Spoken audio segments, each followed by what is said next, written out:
আসসালামাইকুম, আশা করি সবাই ভালো আছেন। আলহামদুলিল্লাহ আমরাও ভালো আছি। আজকে ভিডিও শুরু হইতেছে।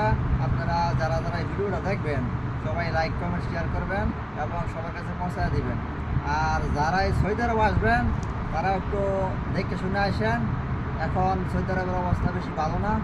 দেখেন নতুন বাইরে আছে, তারা সাপ্লাই কোম্পানিতে করছে, অনেক কষ্ট, অনেক কষ্ট হয়।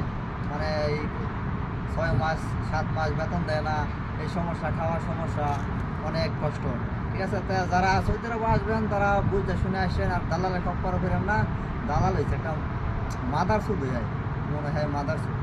হ্যাঁ, মিষ্টি মিষ্টি কথা কইয়া যারা পাড়ায় সৌদি আরব এসিবিতে কাম করবেন, 8 ঘন্টা ডিউটি, ওভার টাইম, হেডা বকর সকর কইয়া যারা সৌদি আরব পাড়ায় মাদার সুদ কত বকতাম ভাই। আমার আনতে মনে করেন যে টেয়া নিচ্ছে জানেন কত? 6,30,000 টাকা দিয়ে আমি সৌদি আরব আইছি।